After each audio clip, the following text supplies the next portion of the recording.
Welcome to the Debbie and Dr. Rob show. This is Debbie and I'm with Dr. Rob, and nice we to be are here. actually on video.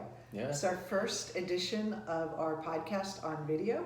So if you're listening to this podcast on the audio version, we'd love for you to come visit us on YouTube, and you can see this episode and more to come on video as well. Yeah. So let's talk about today's topic, which is, I know. What are your favorite topics? One of my favorite all-time topics is lucid dreaming.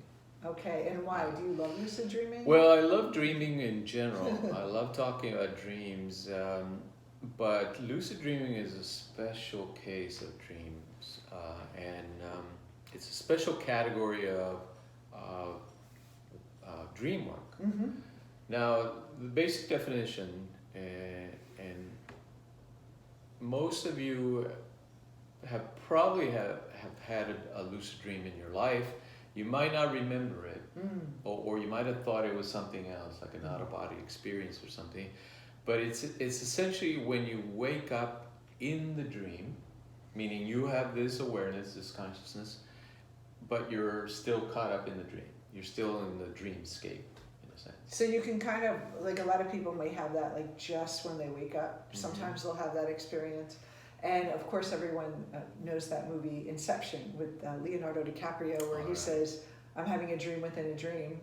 And basically they were using lucid dreaming. Of course, it's not scientific, the dream, it's a sci-fi movie, but it kind of gives you this idea that your body's asleep, but you're awake inside a dreamscape and you're conscious in that dream, which is a really fascinating concept for consciousness.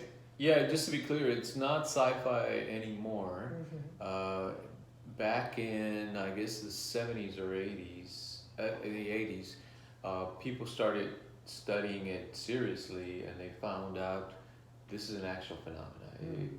Everyone has the capacity, the capability to do lucid dreaming if they just learn a few simple techniques. And we're going to talk about that on the show too. Yeah. So why would we use them? What's the benefit of lucid dreaming? Yeah, that's a good question. I mean, in general, if you think about why do we need dreams to begin with?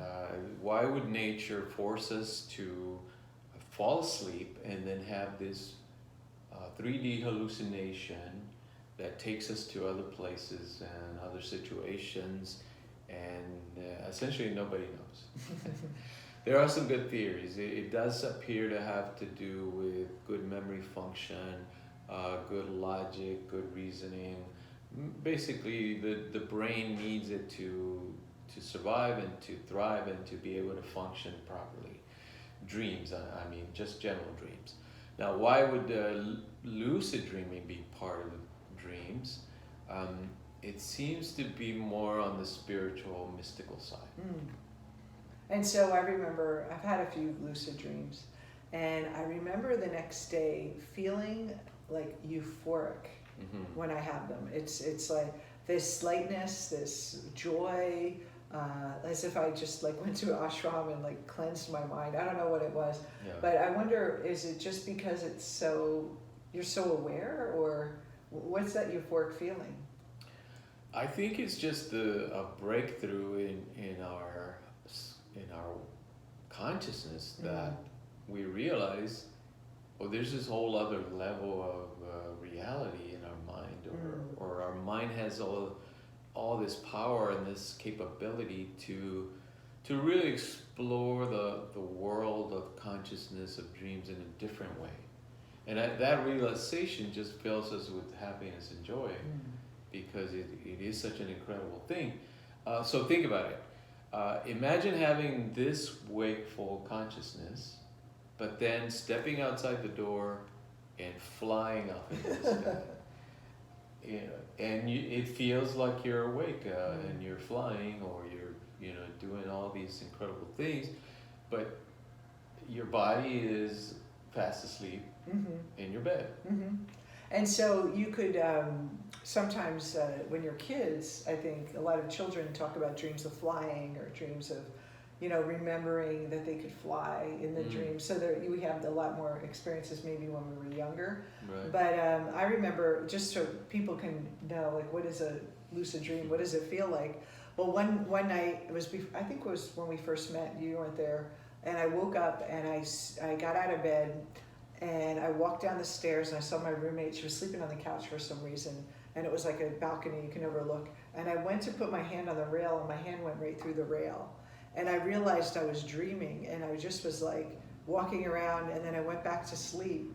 And the next day she had woken up there. She doesn't normally sleep there, so I'm like, okay, I knew I must have done something, and maybe that was a more out-of-body experience, but I felt like I was awake and I was just walking around in the house, and it was just this kind of sensation of, oh, that's interesting, I must be dreaming because my hand is going through the rail. And how do I was floating, and I would just remember the next day thinking, oh my God, I feel so happy today and so alive, and it's just this amazing experience. And I think it's what you said, maybe it's because you have experienced another realm of your own consciousness that you hadn't experienced before. Yeah, and people who have not experienced a lucid dream, I know what you're thinking. You're probably saying, well, it's just your imagination or just a very intense dream, but it's not that. And like I say, this is well documented, and it's a psychological phenomena that anyone can access. Now, having said that, there is a caveat. We do not want to use lucid dreaming just for fun and games, right? Which there's retreats where people go and do lucid dreams, and it's more just to leave your body and play around. Yeah, it's kind of to say, oh, look at me, I'm so wonderful, I can do this lucid dreaming thing. But in reality, it is a gift that's given to us human beings, this incredible, I think it's more like a spiritual imagination that is given to us in order for us to cultivate our spiritual life in a very direct way. And so always consider, how can I use it to become a better person, in a sense, to increase my awareness, my capacity for compassion, for love, for connectedness. Well, I think one of the things that lucid dreaming, the benefits could be, is that when you wake up in a dream and then you can direct that dream, you're actually building a muscle of your consciousness to be able to, when you're in waking life, to say, let me bend this reality as well. And so we start to see, for me, it's like the dream world and the waking world become the same material. And so you're not thinking, oh, that's the magical part and there's no rules there, but here there are rules and everything's solid. And I think it just comes from a place of, if you come from the ego and you're attached to the magic, you're not going to really get a benefit from it. But if you come from a place of an individuation, where you're seeing these dreams or these experiences as a way to show how your mind works and how consciousness works, I think this is a great, great tool. So the people are listening going, how can I have a lucid dream? How can I do this? How can I learn how to do this? What would you say? There are techniques. We can talk about one in specific that we think is very safe, very natural. No electrodes and eye lights going on your eyes. I know a lot of people use electronics or drugs to psychedelics and all that. Nothing like that. There is precedence for this in a whole discipline in Tibetan Buddhism that's called dream yoga. So dream yoga is using lucid dreams for spiritual development, in essence. It doesn't mean that you're doing asanas in your dream, although you could, I guess. The downward dog. Yeah, right. But the yoga is there used more as the discipline of the mind, right? How can we discipline the mind through lucid dreaming?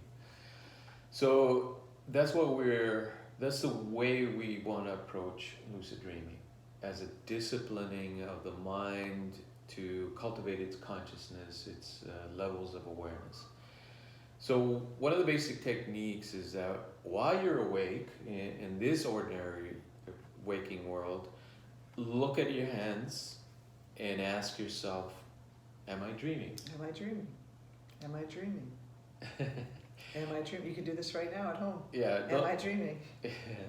Don't do it at work because you might get fired or something. You can think it. Yeah, anytime you look, some people also, when they look at their watch, they make it a practice to ask, am I dreaming? And what they do is they look at the watch, they look away and then look back at it. And if it's still the same, you know you're in this waking state. Mm-hmm. If it has changed, then you might suspect you're dreaming. I know, because when you're dreaming, you don't know you're dreaming. So the reason why we have these techniques is that we start to wake up from them.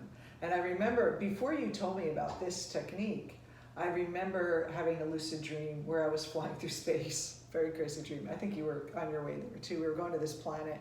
And I was looking at my hands going up and I'm like, oh, and I noticed like the little freckles on my fingers and I was like, oh, okay, I'm dreaming, you know, and because I could see my hands. And when you told me that this technique, I said, oh, that's why I did that in that dream. I could see my hands. So part of me must have known about that. Another one that I really like that one. One thing that I discovered myself is when I do visualizations, one thing I realized is that in visualizations, I'm always seeing throughout my own eyes, and I'm seeing forward. I'm never like looking behind me, so I'm seeing in that one direction. And that's basically how we are in life. We don't turn around all the time. You know, we're kind of focused maybe on this like very limited scope. So what I started to do in my visualizations is I would be in this place, and then I would be like, what's behind me? And I would turn around and see like the 360, and I would just practice like seeing the whole gamut of the experience. And I remember when I started to do that every day, I think the 7th day I woke up in a dream and I spun myself around in the dream and I said, oh my God, I'm awake. And I was so excited, and I was trying to like make this tree grow and created a house, and I was in this like very gray, like there was nothing there. It was like kind of like a virtual reality almost. It was very bizarre. But I remember thinking, oh, it was me practicing that. So when I was in the dream, I started turning around, and then I realized I was awake. So that's another my suggestion that I've discovered that really helps. And again, we're not getting attached to, well, I have to have a lucid dream and it's so great. But when we do, we start to see how powerful our mind is. And then if you can direct your dream, imagine what you can do in the waking world. Imagine waking up in life, because most of our lives we're sleepwalking basically, where our unconscious is doing all, you know, we're going through the motions with our getting ready in the morning and eating, and we just kind of go through our day at work or driving, and we're really kind of in this fog of a dreamlike state, and very, very, very infrequently are we wide awake. And so being more, do you think mindfulness would also be? Yeah, definitely mindfulness, which is just kind of being aware of in the moment, in the immediate moment, and focusing on what you're doing in the moment in real time. Meditation we know helps. Visualization helps. Good sleep hygiene, which means don't take a shower before you go to bed. Don't drink a lot of stimulants, coffee or sodas, a lot of sugar before you go to sleep. And certainly rituals like taking a shower or meditating, relaxing before you go to sleep. All those things we know increase the likelihood of having a lucid dream.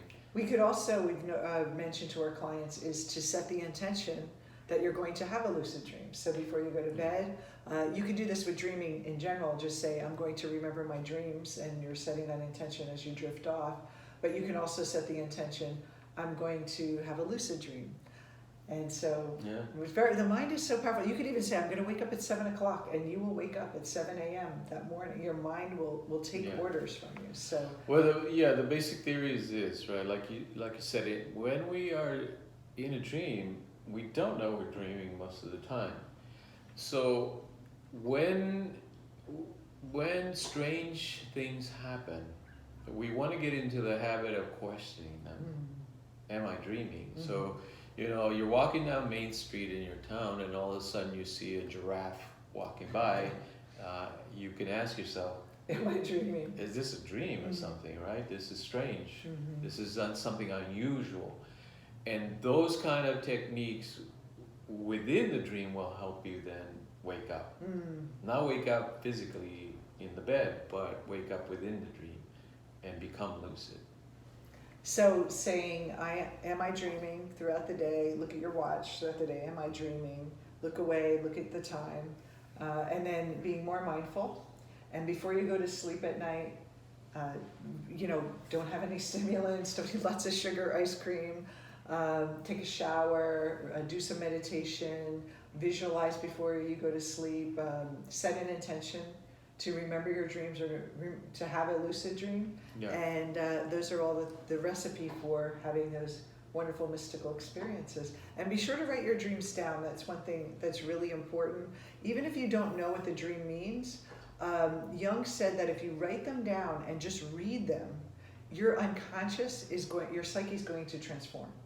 Because there's a deeper part of yourself that knows what it means, and so you're kind of like bringing it from your dream life, you're bringing it into the physical world and your higher consciousness. Yeah. So, I mean, that's what the dream is supposed to, it's like taking stuff that you don't know unconsciously to bring it forward. So if you bring it forward on paper and pen, it's a ritual for you to put it into the physical world and use it.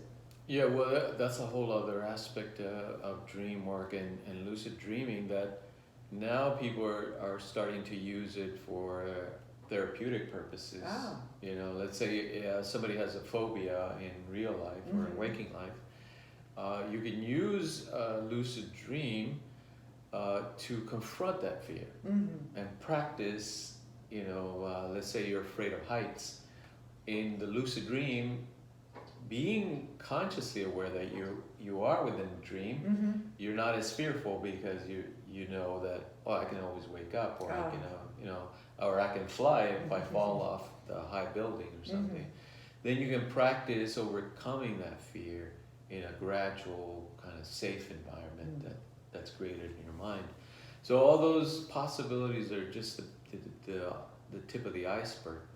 This whole area of how can we use lucid dreaming to improve ourselves, to become more conscious, more spiritual, more aware, is just starting.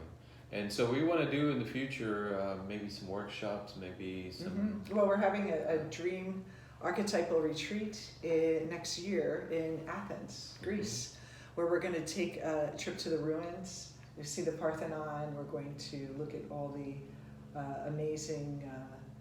Why are you smiling? Oh, I'm getting ready. Smiling I'm planning to...